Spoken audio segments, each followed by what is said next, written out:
Bonjour les amis, et bien avec l'arrivée du Unreal Engine 5, on peut encore se poser la question, est-ce que le Ray Tracing qu'on nous a vendu et même survendu sur cette Next Gen, c'est-à-dire la PS5 et la Xbox Series X, va vraiment encore être utile? C'est là une bonne question qu'on va essayer de résoudre ensemble tout de suite.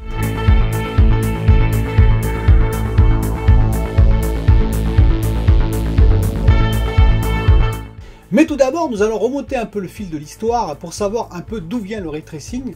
En fait, le Ray Tracing, c'est pas nouveau, ça vient de 1968, d'un certain Arthur Appel qui travaillait chez IBM et qui en a posé les fondements, donc le brevet en fait, dès 1968-1969. En fait, qu'est-ce que c'est le Ray Tracing? On peut dire c'est la gestion de la lumière en temps réel. C'est-à-dire qu'avant, dans les jeux vidéo et dans les films d'animation, on gérait la lumière en statique. Je pense que vous avez connu beaucoup de jeux vidéo où vous aviez un point lumineux et c'était fixe. Je vais vous prendre un exemple. Vous avez un mur, ça souvent dans les RPG ou dans les couloirs, dans les donjons, vous avez un mur avec une torche. Et bien, s'il y a une surface humide avec des roches un petit peu en relief, eh bien c'était illuminé de la même façon partout, c'est-à-dire que vous étiez à droite ou à gauche, c'était pareil. Pourquoi? Parce qu'il n'y avait pas de gestion dynamique de la lumière, c'était beaucoup trop complexe à faire. Le Ray Tracing va amener un nouveau point de vue, c'est-à-dire que le Ray Tracing permet de calculer la lumière de votre œil, de la caméra en l'occurrence dans les jeux vidéo, jusqu'au point de la source lumineuse. Donc ça fait que lorsque vous allez vous déplacer, la source lumineuse va se déplacer sur le relief par exemple de la roche en question. C'est donc beaucoup plus réaliste et c'est surtout une gestion de la lumière dynamique. Bien sûr, le Ray Tracing va au-delà, le Ray Tracing moderne, mais j'en parlerai plus tard. Après ce brevet, il y a des gens, bien sûr, du monde de l'animation qui se sont intéressés à ce système, en particulier DreamWorks et Pixar. En effet, c'était un rendu beaucoup plus intéressant pour les dessins animés tels que nous les connaissons aujourd'hui. Mais voilà, ça demandait une puissance de calcul quand même énorme. Pourquoi? Parce que le Ray Tracing, c'est une gestion dynamique de la lumière, mais pas que. C'est aussi une gestion de la réflexion de la lumière. Et oui, imaginez vous êtes dans une pièce et le soleil passe à travers votre vitre et va donc éclairer votre pièce. S'il n'y avait pas la réflexion des photons sur les diverses surfaces de votre pièce, les matériaux, eh bien vous auriez un cercle lumineux et c'est tout. Et tout le reste serait totalement noir. C'est parce qu'il y a la réflexion des photons sur les diverses surfaces que vous avez également des zones en pénombre ou en plus ou moins lumineuses. Et ça, c'est de la gestion en temps réel aussi par le Ray Tracing, en dynamique. Et c'est énorme, c'est-à-dire qu'il faut savoir que si vous faites beaucoup de calculs, vous pouvez aller jusqu'à 175 milliards d'itérations, de réflexions, de calculs de photos si vous préférez, dans une seule scène. Vous imaginez bien que même aucune carte graphique, même aujourd'hui, ne peut réaliser un tel exploit, c'est-à-dire être aussi proche de la réalité. Il y a donc des compromis à faire. Mais à l'époque, n'oubliez pas, en 1986, donc quand Pixar et DreamWorks se sont intéressés à ces systèmes, les ordinateurs, c'était pas ceux d'aujourd'hui. Ce n'est donc qu'une décennie plus tard que Pixar a introduit les premières composantes du Ray Tracing dans ses films d'animation, et ce n'était seulement que sur quelques parties.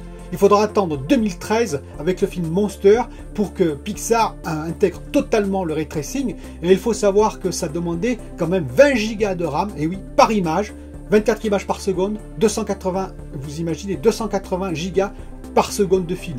Donc ce n'était pas à la portée de tout le monde.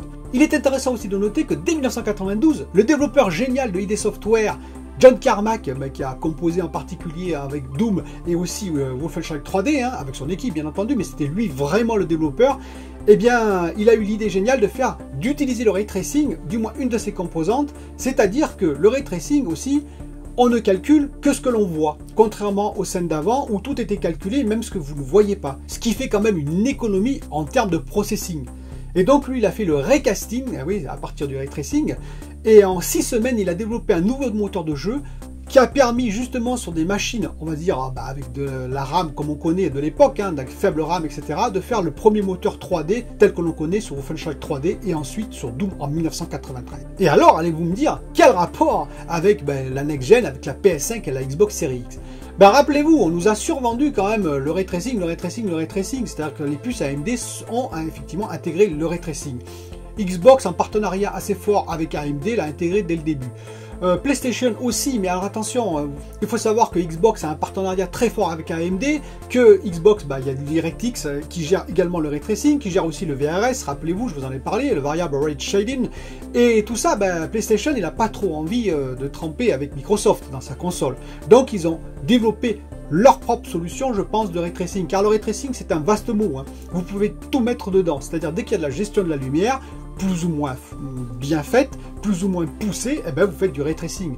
Vous pouvez avoir du ray tracing juste sur des surfaces d'eau, sur quelques surfaces, vous pouvez avoir évidemment du global illumination qui est énorme, alors là ça va prendre beaucoup plus de calculs. Bref, il y a différents modes de ray tracing. Quel sera le niveau de ray tracing sur la PS5? Quel sera le niveau de ray tracing sur la Xbox Series X? Nous le verrons dans les premiers jeux.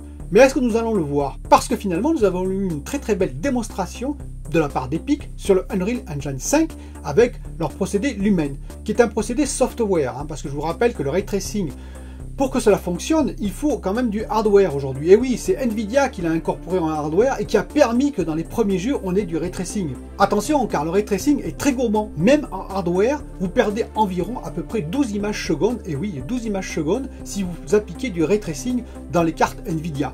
Donc la 2080 Ti, par exemple, vous perdez 12 images secondes si vous appliquez le ray tracing. Nvidia d'ailleurs, c'est très intéressant, sur la 3080 et 3070 qui vont sortir bientôt, promet un ray tracing 4 fois plus rapide. C'est très intéressant car ça diminuerait donc ce chiffre de beaucoup. Et ça permettrait un ray tracing beaucoup plus puissant, mais c'est un autre domaine. Pour ce qui nous concerne, c'est-à-dire les consoles, la PS5 et la Xbox Series X, comme je vous ai dit, il y aura sûrement des compromis sur le ray tracing. Et nous avons donc ce Unreal Engine 5 avec son Lumen Software, qui est un compromis aussi, il ne faut pas rêver. La gestion de la lumière est dynamique, et oui. La réflexion, ils l'ont montré d'ailleurs dans la démo, est bien là, et elle est très belle aussi. Et finalement, on se demande à quoi sert finalement le ray tracing si nous avons le Lumen. Allons-nous le pousser jusqu'au bout en combinant les deux? Est-ce vraiment utile? Je veux dire, pour le plaisir du jeu, déjà ce que nous avons vu, si nous avons ça dans les jeux, je le précise, car c'est une démo technique, il faut attendre évidemment que ça soit incorporé dans des jeux, dans 2-3 ans minimum, mais je pense qu'ils y arriveront. Regardez les anciennes démos d'ailleurs, quand c'est sorti en 2013, quand est sortie la PS4 et la Xbox One, il y a eu des démos sur le Unreal Engine 4 à l'époque déjà, et franchement, c'était pas super, c'était super pour l'époque, mais quand on regarde ça aujourd'hui, on se dit bof. Franchement, aujourd'hui, God of War, c'est beaucoup plus joli que la démo technique d'Epic à l'époque. Donc on peut se dire que la démo technique de l'Unreal Engine 5 aujourd'hui, finalement, dans 3-4 ans, ce sera du classique, voire même ce sera dépassé par, on va dire, des exclus développés par des éditeurs qui vont aller plus loin, finalement, qu'avec cet Unreal Engine 5, voire autre chose. Parce qu'il existe aussi d'autres moteurs, il ne faut pas l'oublier, il n'y a pas que le Unreal Engine 5. Mais si aujourd'hui on arrive avec une telle qualité avec le Unreal Engine 5, à quoi bon utiliser le ray tracing? C'est ça ma question. Et finalement, est-ce que beaucoup de développeurs ne vont pas finalement abandonner le ray tracing au profit d'un moteur qui finalement gère tout? Je vous rappelle que le Unreal Engine 5, tout comme le ray tracing, c'est vrai, finalement facilite énormément la vie des développeurs, c'est-à-dire qu'ils vont avoir une gestion dynamique de la lumière seulement par quelques instructions entre guillemets, c'est-à-dire par le moteur directement. Ils vont cliquer, ils vont gérer la lumière où elle se place et hop, terminé. À quoi bon aller encore chercher du ray tracing pour essayer d'améliorer un petit peu ça, au risque d'ailleurs de perdre du FPS comme je vous ai expliqué, pour que le joueur finalement n'ait une sensation guère supérieure avec ce qu'il aurait avec le Lumen ou l'équivalent dans les autres moteurs de jeu, car soyez assurés que les autres moteurs de jeu vont bientôt suivre. Donc voilà, le ray tracing hardware embarqué dans la PS5, d'ailleurs c'était très intéressant parce que je pense que Marc Cerny, il travaillait depuis longtemps avec Epic, ils ont travaillé en partenariat, tout comme Microsoft travaillait en partenariat avec AMD, on le sait aujourd'hui. Et donc Marc Cerny, il savait, il connaissait un petit peu les possibilités du Lumen, il connaissait les possibilités du Nanite bien sûr, et finalement ils ont embarqué quand même le ray tracing un peu par force, parce qu'on aurait dit ah oui mais la PS5 elle n'a pas le ray tracing, donc c'est par rapport à la Xbox Series X elle est bien inférieure, alors que ça se trouve ces moteurs hardware serviront peu et dans peu de jeux. C'était là ma réflexion, je ne sais pas ce que vous en pensez, j'attends vos commentaires en dessous, et en tout cas je vous dis à bientôt pour une autre vidéo, bye bye.